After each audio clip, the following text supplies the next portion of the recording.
ومركلي برنامج كيني كالي شاي لعب ما أنتوا حمرتين نوجوا نادير كان عبد الله أحمد علي وكم قاعد عبد الله بوليس عبد الله كسر برنامج ولو هاي عبد الفتاح وما تنت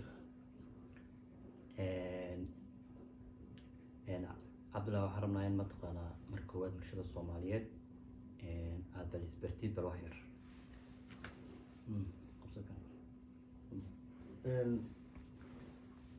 أنا مقعي سيدو عبد الفتاح بوشاقي مقعي وحليلة عبد الله محمد علي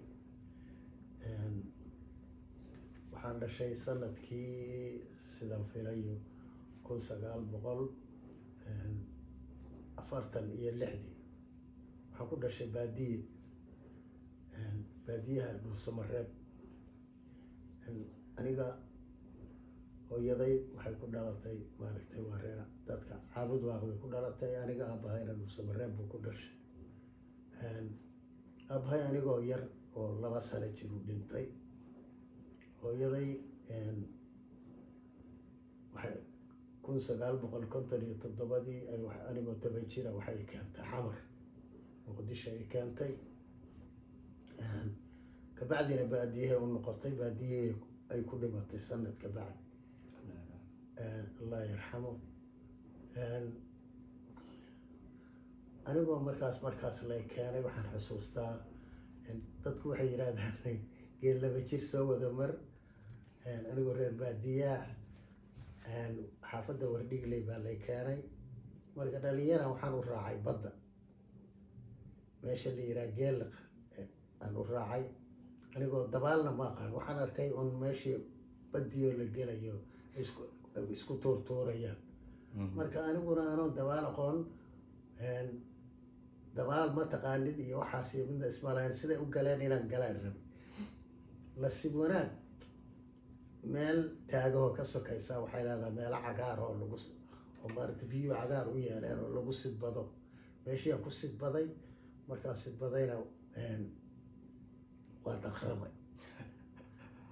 xagga dambe oo madaxa dhankiisa dambe aan ka dakhramay aan dhagaxii aan madaxa ku dhufsaday kabacdi anoo dhiig iga socdo ooyaya yaan aan lugeeyay ilaa iyo Wardhigley isbitaal Martiini oo 2 tallaabo ii jira ma aanan aqoon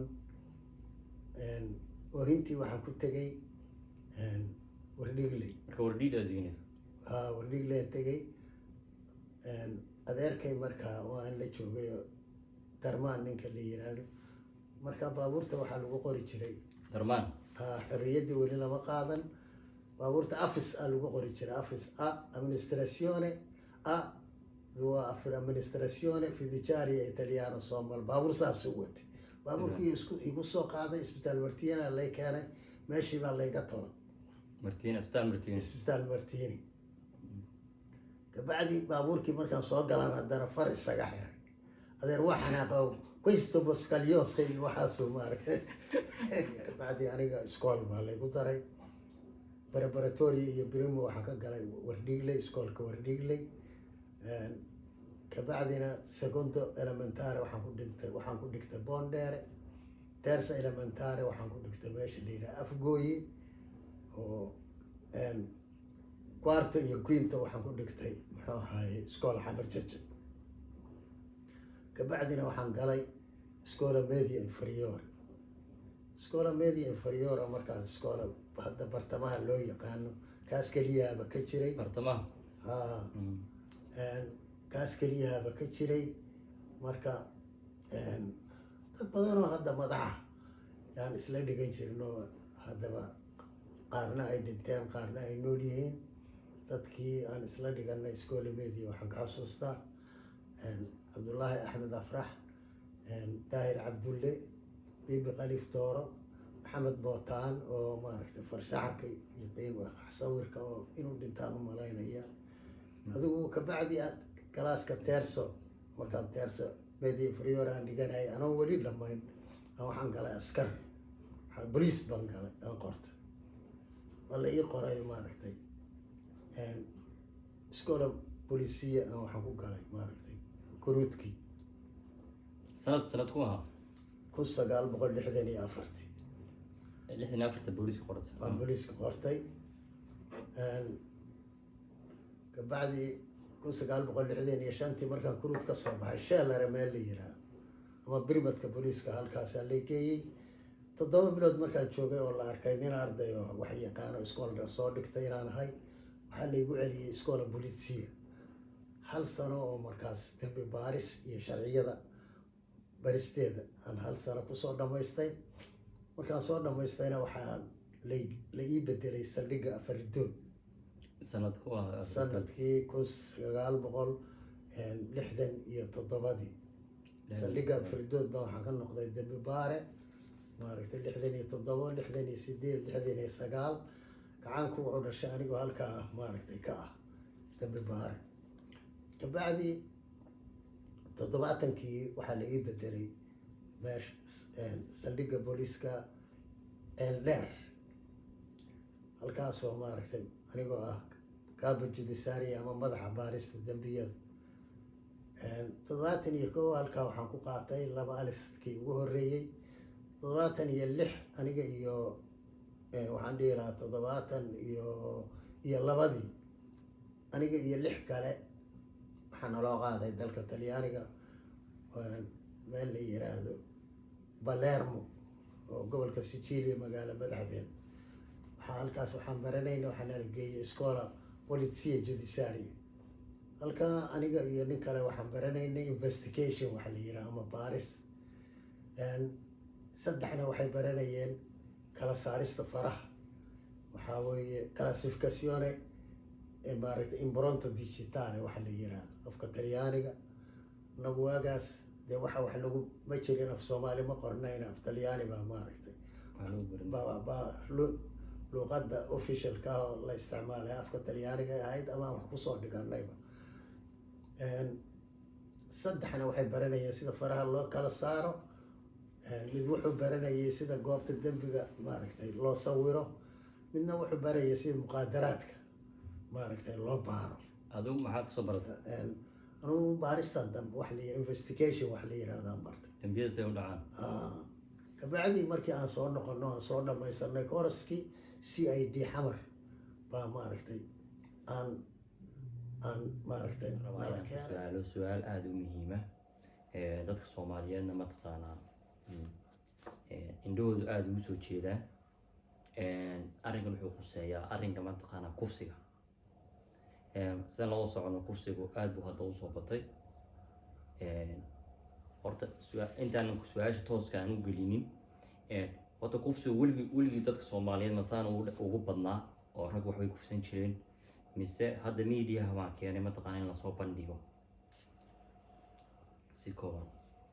walaa arrinta kufsiga waxaan u malaynayaa saan ma ahaan jirin waxbaa ku jira su-aashaan ku weydiiyey waxaa daba socota waxaa tahay shakhsi booliisa oo ma taqaanaa dambi baarisa oo kasoo shaqeeya arrimaha dambiyada iyo dambi baariska horta sharci ahaan kufsiga iyo genderka arrimaha quseeya bal wax yariisan bal nooga badhaamay si ma taqaanaa aan u fahanno sida sharciga Soomaaliga wuxuu qorayo dhammaan wax oo dhan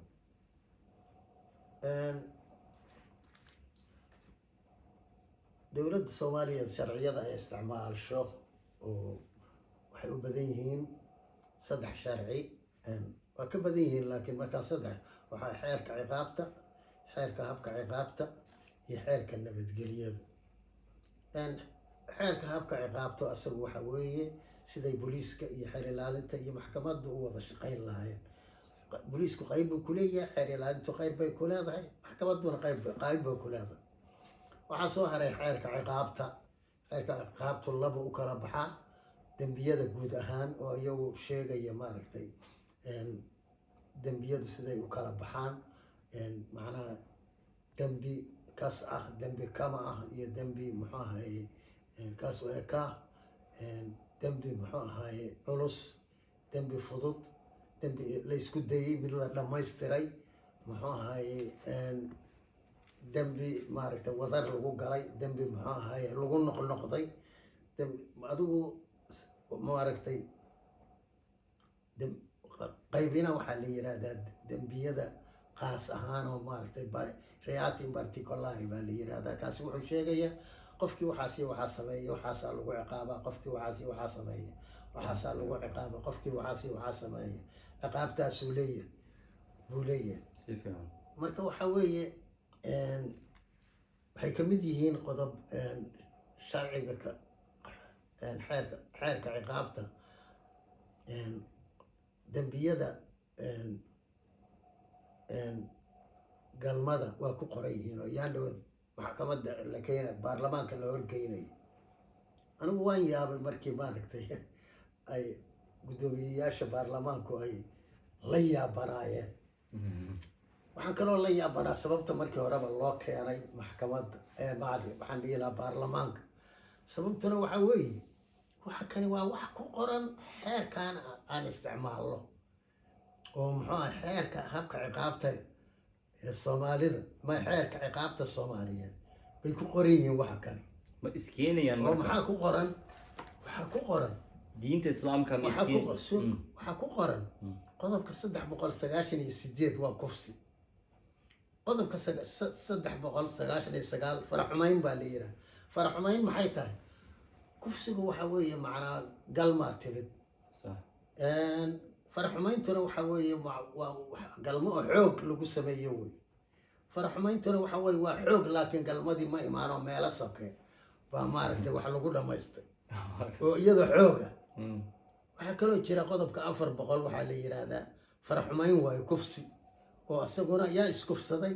waxaa wax kufsaday maaragtay qofku ku jinsiya buu kufsaday. si fiican. kowdhi waa qodobka 400 afka talyaaniga qodobka waxaa contra natura la yidhaahda. qodobka 407 waxaa weeye ka faa'iidaysiga dadka ku qalqaaliya dhilaysiga maaragtay wax maaragtay oo ku shaqaysta. qodobka 408 waa dhilaysi. qodobka maaragtay 409 waa labadii isku jinsi ah oo iyagoo isu ogol isu tagta wey. qodobka muxuu ahaayey 426 adulteria la yidhaha waa qof isagoo xaas leh maaragtay haddana galmo sharci darra sameeyey wey. waxaa weeye qodobka 427 isagana ingesta la yidhahda afka talyaaniga. waayo sharciyada iyadu waxay ku qoran yihiin af ingiriisi iyo af talyaani iyo af carabi. waxaa weeye qofki u galmooda qof aan meher uusan u qaban, qof aan meher u qaban karin wey. waxaasoo dhan shareecada islaamka waxa u qoran ciqaab. qofkaasi marka waxaa sameeyey ciqaabtaas. laakiin maaragtay xadkii islaamka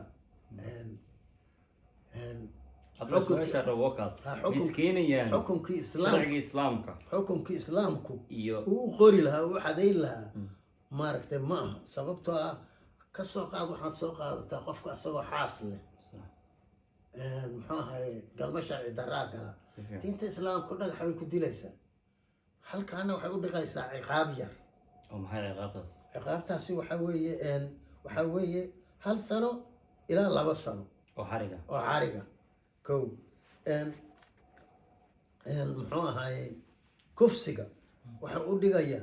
5 sano ilaa 15 sano. faraxumaynta waxa u dhigaysaa 1 sano ilaa 5 sano. maaragtay xadkii islaamka uu ku fulin lahaa maaha. marka waxay u baahan tahay tan oo keliya maaha. waxaa la rabaa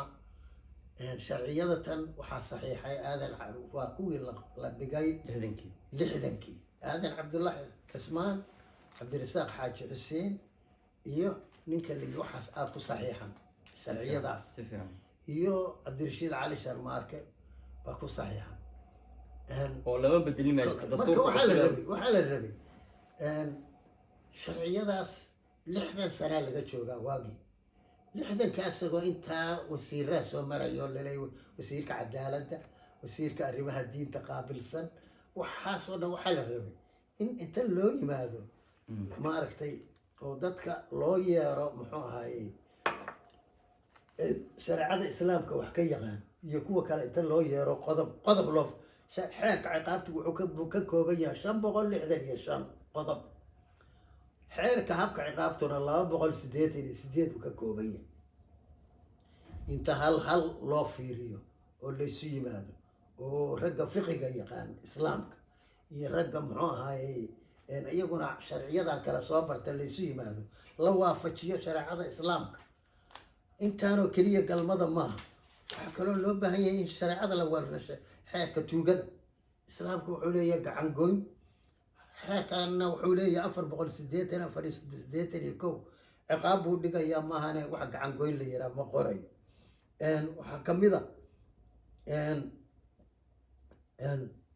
waxaa kamid a dhac ama se jidadka loo fadhiisto shareecada islaamka waxaa leeyahay inama waxaa weeye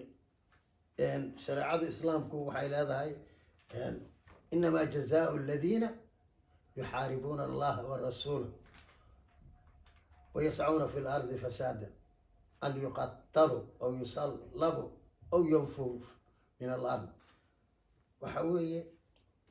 wax qodobadan oo dhan shareecada islaamka la waafajiyo waxaa laga rabay muxuu ahaayey wasiiradii intaa qaabilsanaa diinta agaasimayaashii haddeer lafteeda shacali dheerihii gacanta dadka ka goyn jiray baa agaasimaha muxuu ahaaye awqaafta waxaanoo dhan inta laysu yimaado shareecada islaamka la waafajiyo maaragtay weyi waxaa kaloo jira qamriga 411 12 13 xad waxay leedahay oo muxuu ahaay shareecada islaamka waxay leedahay karbaash adigu waxay 17 degmoy ka koobanta si fiican degmo kastana waxay leedahay saldhig booliis saldhigga booliiska marka maxaa laga rabaa wey waxaa laga rabaa intuusanba shaqash bilaabin degmo kastaa xad kooban ay leedahay marka waxaa la rabaa xadkaas maaragtay maabkiisa inta uu ka kooban yahay hadday wado tahay hadday xaafad tahay hadday meelo tahay inuu soo koobo oo muxuu ahaye uu soo ururiyo oo hadduu heli karana maab uu ka sameeyo booliiska iyo degmada guddoomiyaha degmada ee meesha markay soo koobaan oo intaa la helo intay ka kooban tahay degmada la helo yaa waxaa loo baahan yahay saldhiggaasi inuu haddana leeyahay dhowr ciidan dabooli kara nabadgelyada degmada hubkii lagu fulin lahaa oo ciidankaas uu maaragtay uu haysan lahaa waxaa kaloo loo baahan yahay gaadiid lagu fuliyo hawshaas marka intaa la helo yaa waxaa la sameeyaa degmadaas waxay leedahay jidad kuwa toosoo isdhinac socda iyo kuwa maaragtay isgoysa oo muxuu ahaye gudub ah waxaa la rabaa marka ciidan ku filan oo sameeya hawl la yiraahdo rondo oo muxuu ahaye 4 shiftiya loo sameeya 2 shiftiyo habeenkiya iyo 2 shiftiyo maalintiya haddii roondooyinkaas halkay ka imanayaan roondadaas waxay ka waxaa sameeya ciidanka oo degmadaas waxaa sameeya ciidan lug ah oo muxuu ahaye hubaysan waayo waagii hore anagu anagoo sidaana baan roondada samayn jirnay hadda laakiin waqtigu sidii maahan oo ammaanku sidii hore maaha waa in la sameeyaa muxuu ahaye ciidan la ratibo oo muxuu ahaye 4taas shifti 2 shiftiya maalintii waxaa weeye subaxi aroortii oo 6 ah ilaa 6 saac ilaa maqribkii midda habeenkiina waxaa weeye shiftiga 2 shifti oo habeenkiina waxaa weeye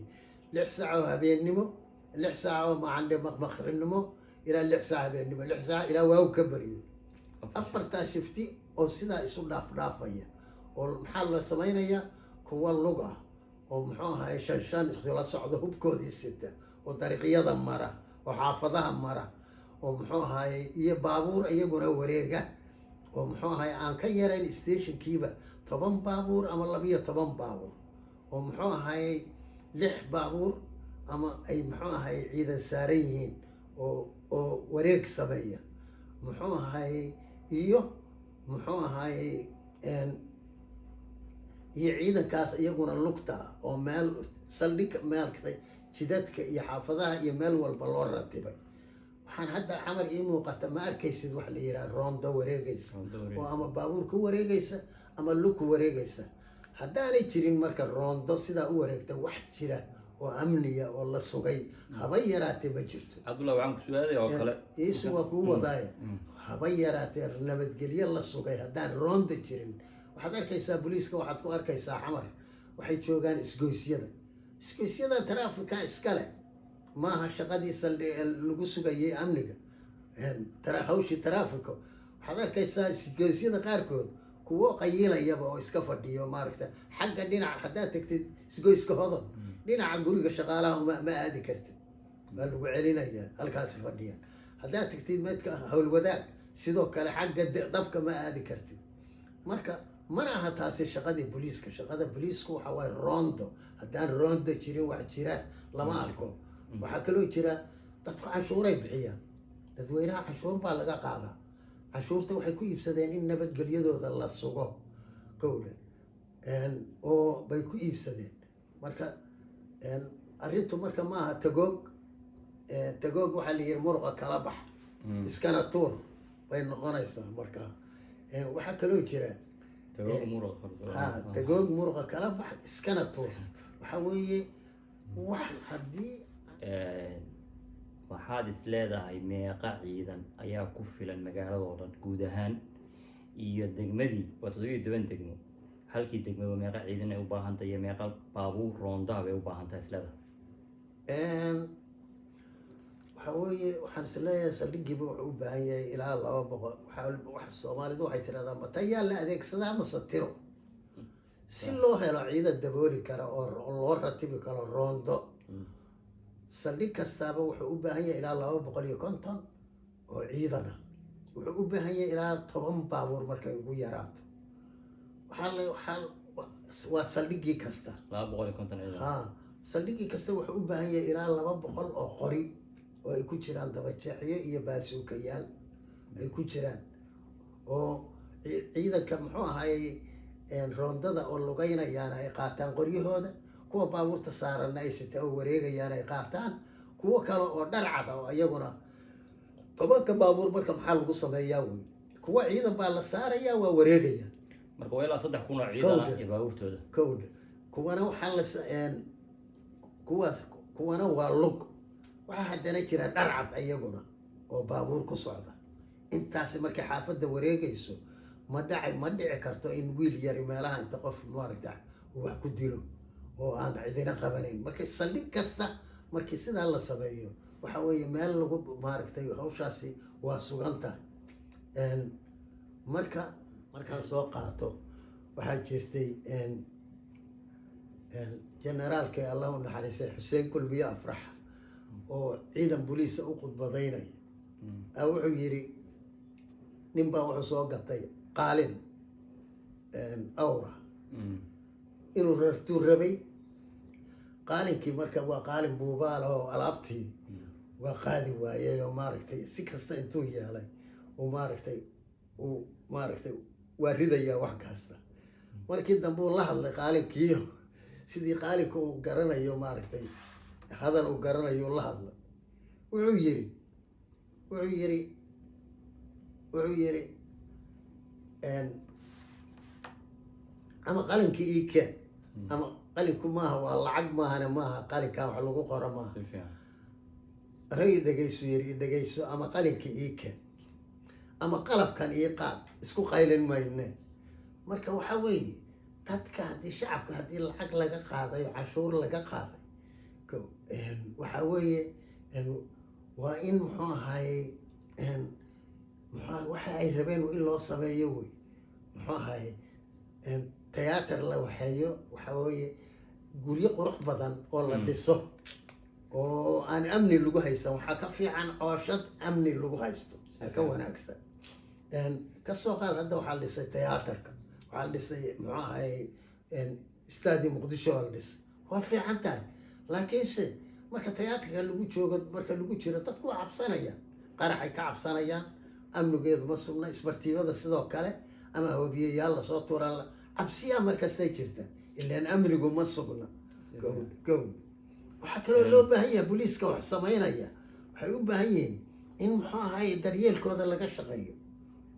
daryeelkooda booliiska waxay leeyihiin in loo shaqeeyo taliyaha saldhiggaa la rabaa inuu in loo dhiso guryihii hore oo waa hore loo isticmaalo mooyaane wax kabacdi la sameeyey waxbaa la dhisaa laakiin booliiskii waxba looma dhiso. cabdullahi waxaan ku su-aalayaa waxay u baahan yihiin daryeel bay u baahan yihiin guryay u baahan yihiin gunno xirfadeed waxaa dambibaaro gunnuu qaadan jiro gunno xirfadeed oo xirfadda uu bartay. ninka muxuu ahaay darawalka gunno xirfadeed buu qaadan jiray, isgaarsiinta gunno xirfadeed, kuwa tributaariyada gunno xirfadeed bay qaadan jireen. muxuu ahaay waxaa kaloo jira guryaha haddii markaas guryo aan booliisku ay maaragta ay degaan haddaysan lahayn oo la dejiyo gunnada guryaha la siin jira. marka waxay u baahan yihiin in wax loo dhiso. waxaasoo dhan cidda la rabo inay ka shaqayso waa taliyaha booliiska.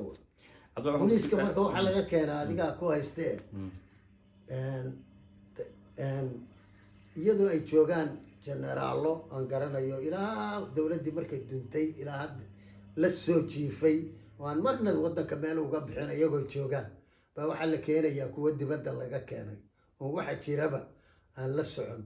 amase aanba aqoonba u lahayn hawsha tan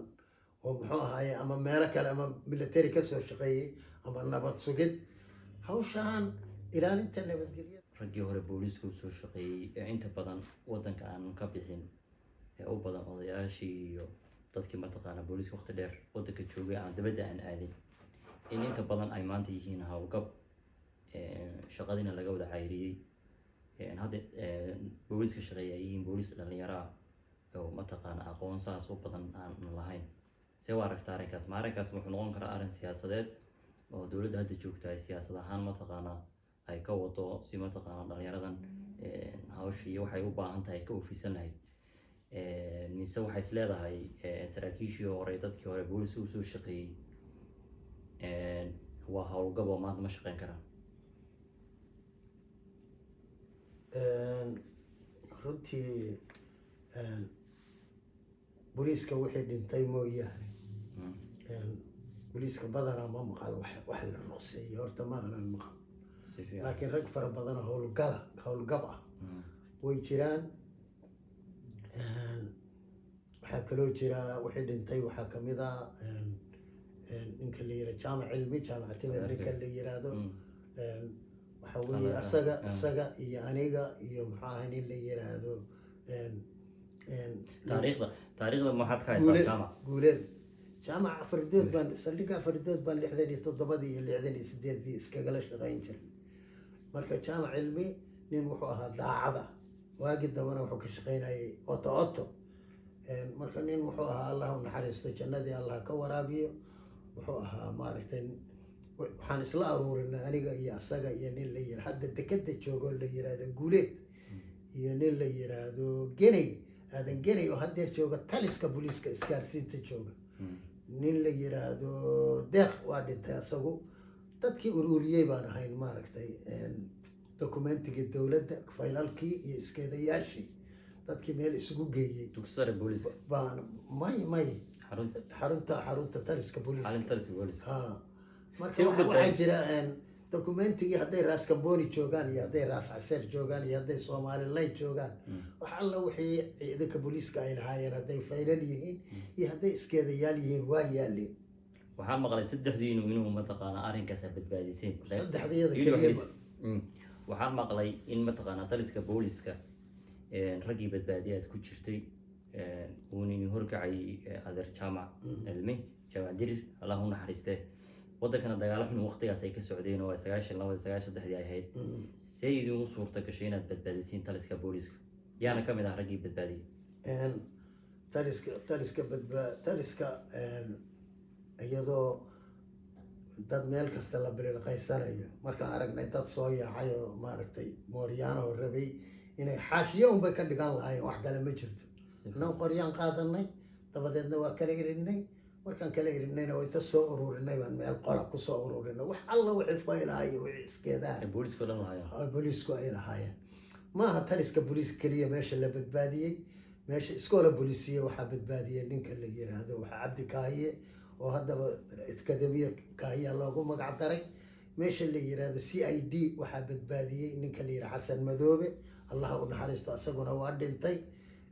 cabdi kaahiyana waa dhintay laba naxariistii janna allah siiyo iskool meesha la yiraahdo booliska la meeqanina meesha la yiraahdo isbitaal madiina waxaa badbaadiyey generaal dhooley iyo rag kale badbaadiyey muxuu ahay marka waxaad moodaa waxaa adigu dowladdu ay abaal marisay maaragtay oon keliya jaamac timir jaamac cilmi bay ka soo qaadatay laakiin rag waxa waye nin keligii wax ma sameeyo raggii kale oo wax sameeyey oo la sameeyey oy kamid ahaayeen guuleed oo hadda jooga maxamuud guuleed wuxuu joogaa dekedda aadan genay taliska booliisku jooga waa muxuu ahay hadeeruba jooga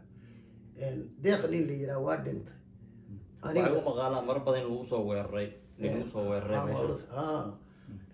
marka badanaa muxuu ahay booliisku wixii dadkii ka qayb galay ma ahayn maaragtay dagaaladii sokeeye marka isteeshimada booliiska iyo meelihii booliisku lahaa badanaa waa badbaadeen hadday saldhig tahay intaa waa booliiska raggii badbaadiye aad ku jirtay uunini horkacay adeer jaamac cilmi jaamac dirir allah u naxariiste waddankana dagaalo xun waqtigaas ay ka socdeen oo 92-93 ay ahayd see idinku suurta gashay inaad badbaadisiin taliska booliiska yaana ka mid ah raggii badbaadiyey taliska iyadoo dad meel kasta la bililqaysanayo markaan aragnay dad soo yaacay oo maaragtay mooryaano rabay inay xaashiyo unbay ka dhigan lahaayeen wax kale ma jirto annagu qoryaan qaadanay dabadeedna waa kala erinay markaan kala erinayna way ta soo ururinay baan meel qola ku soo ururinay wax alla wixii faylahay wixii iskeedaa booliisku ay lahaayeen maaha taliska booliiska keliya meesha la badbaadiyey meesha iskoola booliisiya waxaa badbaadiyey ninka la yiraahdo waxaa cabdi kaahiye oo haddaba akademiya kaahiya loogu magac daray meesha la yiraahdo CID waxaa badbaadiyey ninka la yiraahdo xasan madoobe allah u naxariisto asaguna waa dhintay cabdi kaahiyana waa dhintay laba naxariistii janna allah siiyo iskool meesha la yiraahdo booliska la meeqanina meesha la yiraahdo isbitaal madiina waxaa badbaadiyey generaal dhooley iyo rag kale badbaadiyey